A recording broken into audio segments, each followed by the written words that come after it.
आज इस नए अध्याय औपनिवेशिक औद्योगिक नीति अर्थात हस्तशिल्प उद्योगों का पतन के अंतर्गत सबसे पहले इसके अर्थ को जानेंगे, फिर हस्तशिल्प उद्योगों के पतन का कारण और अंत में इसके क्या परिणाम प्राप्त हुए को समझेंगे। तो चलिए शुरू करते हैं।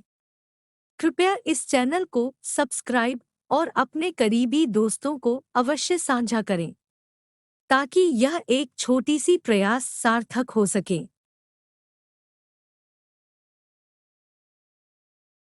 सर्वप्रथम दादा भाई नौरोजी ने व्योद्योगिकीकरण का सिद्धांत दिया, जिसका अर्थ है भारत के परंपरागत हस्तशिल्प उद्योगों का पतन तथा आधुनिक उद्योगों का निर्माण नहीं किया जाना। वस्तुतः ब्रिटिश आर्थिक नीतियों के फलस्वरूप भारतीय अर्थव्यवस्था का रूपांतरण औपनिवेशिक अर्थव्यवस्था में हो गया। यह व्योद्योगिकीकरण इसी ब्रिटिश औपनिवेशिक आर्थिक नीतियों का परिणाम है।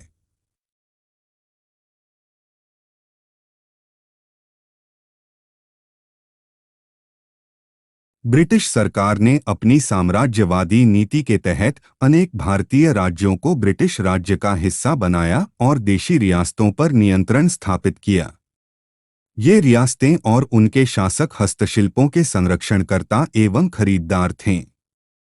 अतः इन रियासतों पर नियंत्रण से भारतीय हस्तशिल्पों का घरेलू बाजार सीमित हो गया। अब इन रियासतों में ब्रिटिश सैन्य सामग्रियों एवं अन्य वस्तुओं की बिक्री को बढ़ावा मिला। ब्रिटिश सरकार ने इंग्लैंड के औद्योगिक क्रांति को ध्यान में रखते हुए 1813 का अधिनियम पारित किया, जिसके तहत कंपनी का व्यापारिक एकाधिकार समाप्त कर दिया और भारतीय बाजार प्रत्येक ब्रिटिश के लिए खोल दिया गया। इस तरह ब्रिटिश सरकार ने मुक्त व्यापार की नीति लागू की। फलतः भारत में ब्रिटिश कारखाना निर्मित सस्ती वस्तुओं का मुकाबला नहीं कर सकी।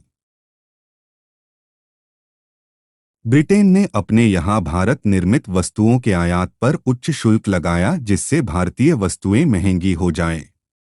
इससे भारतीय हस्तशिल्प के हाथ से बाह्य बाजार भी अर्थात विदेशी बाजार भी निकल गया। ब्रिटिश शिक्षा नीति ने भी भारत में एक ऐसा वर्ग तैयार किया जो रक्त और रंग में तो भारतीय किंतु आचार विचार और रुचि में अंग्रेज था। इस शिक्षित मध्यवर्ग ने ब्रिटिश वस्तुओं की खरीद को प्रोत्साहित किया। फलतः हस्तशिल्पों की मांग कम होने से उनका पतन हुआ। रेलवे के विकास से ब्रिटिश निर्मित वस्तुएं भारत के दूरस्थ क्षेत्रों में भी पहुंचने लगी।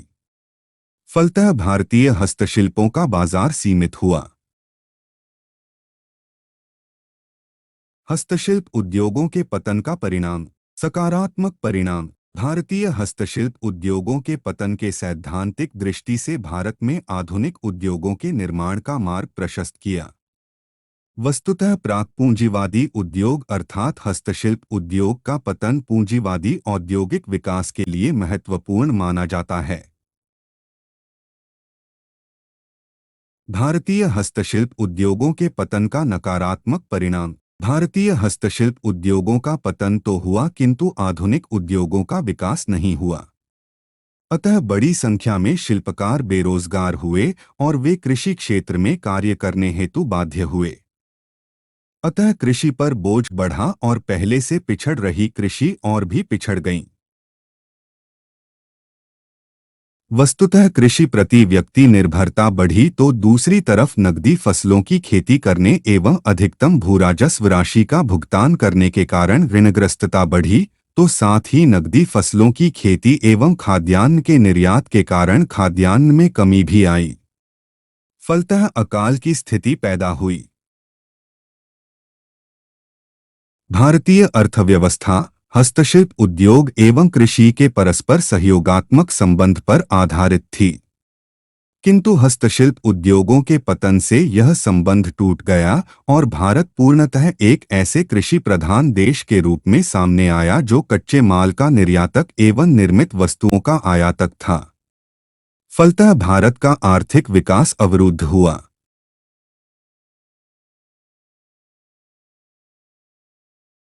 ब्रिटिश कृषि एवं औद्योगिक नीति ने भारतीय अर्थव्यवस्था के परंपरागत ढांचे का विनाश कर दिया। ब्रिटिश भूराजस्व नीति के तहत आरोपित अत्यधिक लगान राशि को चुकाने के कारण किसानों को नकदी फसलों की खेती के लिए बाध्य भी होना पड़ा, तो साथ ही हस्तशिल्प उद्योग के पतन ने शिल्पकारों को बेरोजगार और निर्धन बनाकर कृषि क्षेत्र पर निर्भर बनाया। फलतः ग्रामीण ऋणग्रस्तता बढ़ी और अकाल की स्थिति सामने आई। गांवों में रहने वाली आबादी संपूर्ण भारत का प्रतिनिधित्व करती थी। इस तरह भारत एक निर्धन एवं पिछड़े देश के रूप में सामने आया और भारतीय अर्थव्यवस्था का पिछड़ापन उसका सर्वप्रथम अभिलक्षण बन गया।